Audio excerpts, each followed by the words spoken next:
Hello my dear friends and students. इस advance English structure में हमने जिन वाक्यों को लिया है उन वाक्यों के आप दोनों स्ट्रक्चर्स को देखें। यह स्ट्रक्चर जो पहला स्ट्रक्चर है यह सिंगुलर सब्जेक्ट के लिए है और सिंगुलर सब्जेक्ट लिखेंगे उसके साथ हैज़ बीन ब्लेस्ड विथ का यूज करेंगे और फिर ऑब्जेक्ट आ जाएगा हमारा। यदि सब्जेक्ट प्लूरल है तो सब्जेक्ट प्लूरल होने की दशा में हम हैव बीन ब्लेस्ड विथ का यूज करेंगे और ऑब्जेक्ट का प्रयोग कर लेंगे। तो इस तरह से इस दो स्ट्रक्चर के आधार पर हम जो है एक एक करके उदाहरण को लेकर के आपको बताते हैं। एग्जाम्पल्स हमारा फर्स्ट है उसे लड़का हुआ है। उसे लड़का हुआ है तो हम यहाँ पर लिखेंगे शी हैज़, या चूँकि सी सिंगुलर है तो she has been blessed with she has been blessed with a लड़का बेबी बॉय लिखेंगे अ बेबी बॉय। फिर दूसरा वाक्य है उसे एक लड़की हुई है तो she has been blessed with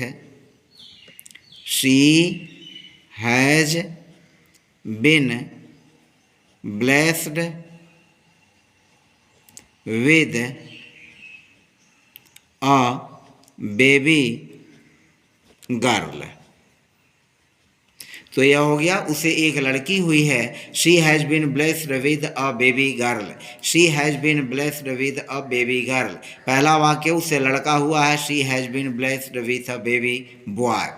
अब आगे देखें हमें एक लड़का हुआ है तो हमें एक लड़का हुआ है यहाँ पर सब्जेक्ट हमारा प्लूरल है तो हम इसको लिखेंगे we have been blessed with a baby boy. और बेबी बॉय यही हमारा ऑब्जेक्ट है और बेबी गर्ल और बेबी बॉय यह ऑब्जेक्ट होगा। तो we have been blessed with a baby boy. हमारा लड़का हुआ है तो हम इसको लिखेंगे we have been blessed with a baby boy. We have been blessed with a baby boy. We have been blessed with a baby boy. अब यहाँ पर देखें मेरा लड़का हुआ है। अब यहाँ आई का यूज करेंगे और आई के साथ हम हैव का ही यूज करेंगे। तो I have been blessed with a baby boy. I have been blessed with a baby boy. उसे एक लड़की हुई है तो उसके एक लड़की हुई है तो उसके सब्जेक्ट है यहाँ हम शी का यूज करेंगे। She has been blessed with a baby girl. She has been blessed with a baby girl. She has been blessed with a baby girl. तुम्हारे एक पुत्री हुई है तो तुम्हारे एक पुत्री हुई है इसको भी हम लिखेंगे तुम्हारे एक पुत्री हुई है। You have been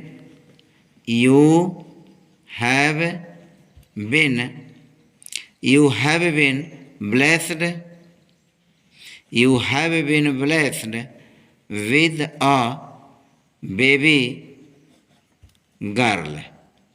with a baby girl. You have been blessed with a baby. Next sentence है उनकी एक लड़का हुआ है। उनकी एक लड़का हुआ है तो यहाँ पर हम दे का यूज कर लेंगे, चाहे शी का भी यूज कर सकते हैं। तो they have been blessed with a baby boy. They have been blessed with a baby boy. उनके एक लड़का हुआ है तो यहाँ उनके यहाँ भी वही होगा, दे का यूज कर लेंगे। they have been blessed with a baby boy. मेरी मौसी को एक पुत्र रत्न हुआ है। मेरी मौसी को एक पुत्र रत्न हुआ है। इसको भी हम लिखेंगे माई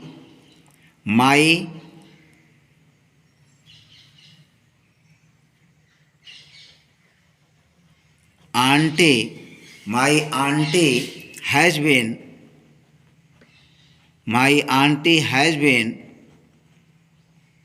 blessed with a baby boy. My auntie has been blessed with a baby boy. My auntie has been blessed with a baby boy. तो इस तरह से 10 सेंटेंसेस के माध्यम से हमने आपको जो इस तरह का वाक्य है उन वाक्यों को बनाने के बारे में बताया। तो फिलहाल हम आगे चलते हैं और इस वीडियो में एक और स्ट्रक्चर को यूज करते हैं। दूसरा एडवांस इंग्लिश स्ट्रक्चर है। इस स्ट्रक्चर में हम यूज करेंगे sentences plus more than this का, यानी हमने इसमें मोर देन दिस का यूज किया है और मोर देन दिस का यूज करके हमने वाक्यों को बनाया है। तो इन वाक्यों को एक एक एग्जाम्पल के माध्यम से समझते हैं। हमारा एग्जाम्पल फर्स्ट है, मैं इससे ज़्यादा और क्या कहूँ। तो सबसे पहले हम यूज करेंगे मैं क्या कहूँ। मैं क्या कहूँ, तो मैं क्या कहूँ यह एक सेंटेंस हो गया। और इस सेंटेंस को जैसा कि आप जानते हैं, क्या लिखूँ, व्हाट शुड आई राइट, क्या पढ़ूँ, व्हाट शुड आई रीड, मैं कहाँ दौड़ूँ, वेयर शुड आई रन, क्या करूँ, व्हाट शुड आई डू। तो इस तरह के वाक्यों में क्या कहूँ शुड का यूज होता है और शुड का यूज करके हम इस तरह के वाक्यों को बनाते हैं। तो मैं इससे ज़्यादा और क्या कहूँ, तो मैं क्या कहूँ। तो मैं क्या कहूँ के लिए हम लिखेंगे What should I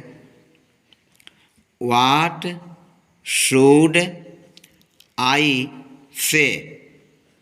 What should I say? What should I say? तो हमारा यह सेंटेंस हो गया। जैसा कि आप देख रहे हैं यह सेंटेंस हो गया और फिर मोर देन दिस का यूज करेंगे।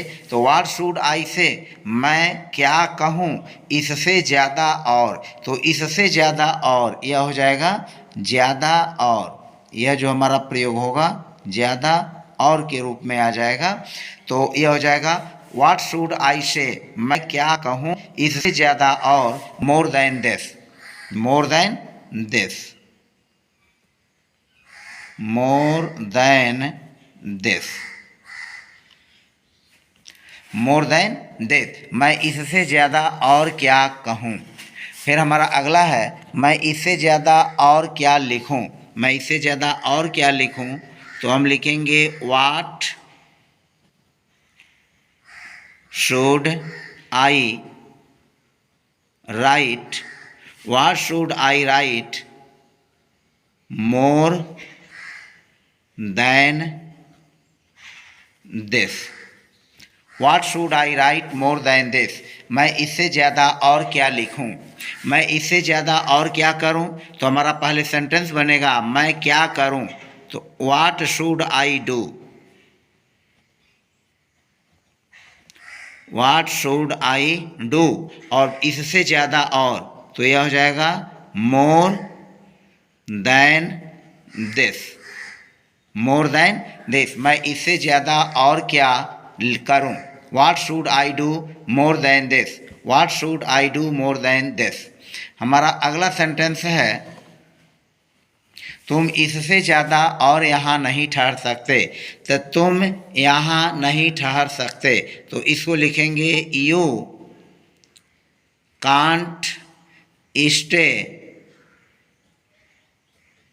You can't stay, you can't stay here, you can't stay here, तुम यहाँ नहीं ठहर सकते इससे ज़्यादा और।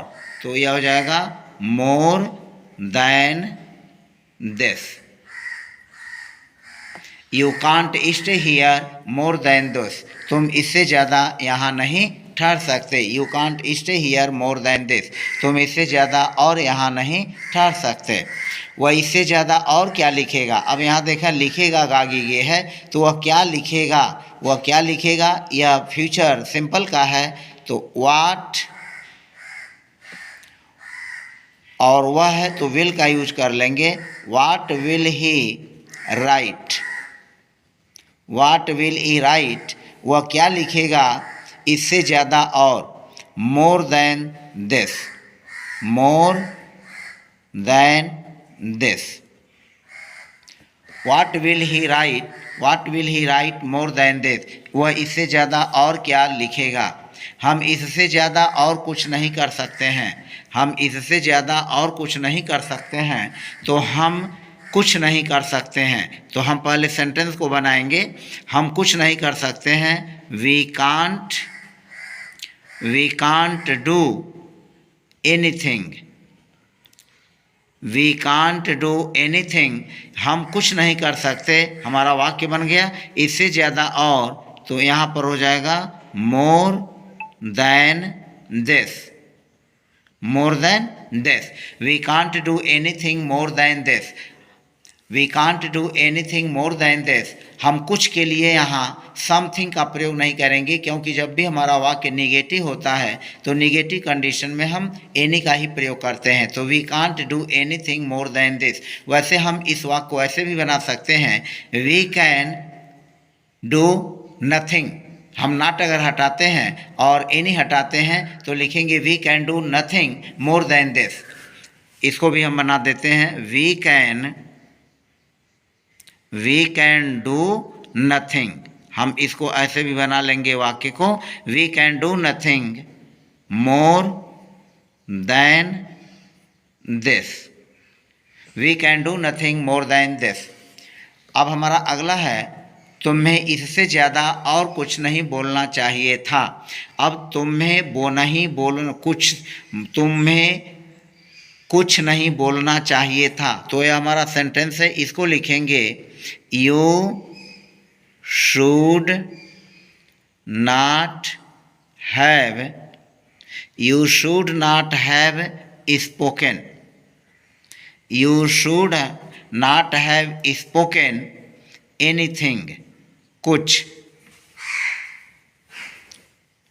You should not have spoken anything, तुम्हें कुछ नहीं बोलना चाहिए था। चाहिए था जब रहेगा तो शुड हैव और क्रिया का थर्ड फॉर्म पीपी यूज करते हैं। शुड लगाते हैं, हैव लगाते हैं और क्रिया का थर्ड फॉर्म लगाते हैं जब रहता है बोलना चाहिए था, तो उस कंडीशन में शुड हैव और प्लस पीपी का यूज करते हैं, यानी क्रिया का थर्ड फॉर्म। तो you should not have spoken anything, और हम लिखेंगे more than this, more than this,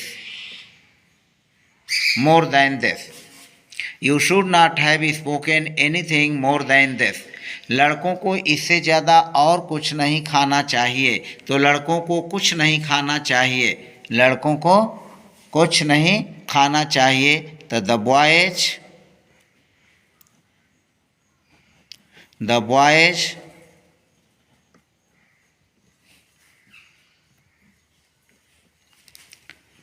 हमारा आठवां वाक्य है, लड़कों को इससे ज़्यादा और कुछ नहीं खाना चाहिए, तो लड़कों को इससे ज़्यादा कुछ नहीं खाना चाहिए। The boys should not eat, और हो जाएगा more than this, more than this. The boys should not eat more than this, the boys should not eat more than this. लड़कों को इससे ज़्यादा कुछ नहीं खाना चाहिए। अगला सेंटेंस है, खिलाड़ियों को इससे ज़्यादा और नहीं खेलना पड़ेगा, तो इसको लिखेंगे द प्लेयर्स नहीं खेलना पड़ेगा, विल नॉट हैव यहाँ हो जाएगा, will not have to play. The players will not have to play, the players will not have to play, और नहीं खेलना पड़ेगा। पड़ेगे के लिए हम विल हैव टू का यूज करते हैं, विल हैव टू का यूज करते हैं। खेलना पड़ेगा विल हैव टू प्ले, दौड़ना पड़ेगा विल हैव टू रन, आना पड़ेगा विल हैव टू कम। तो the players will not have to play, और फिर यहाँ पर लिखेंगे more than this, more than this. हमारा अगला वाक्य है भिखारी इससे ज़्यादा कुछ नहीं पाया, तो द बेगर डिड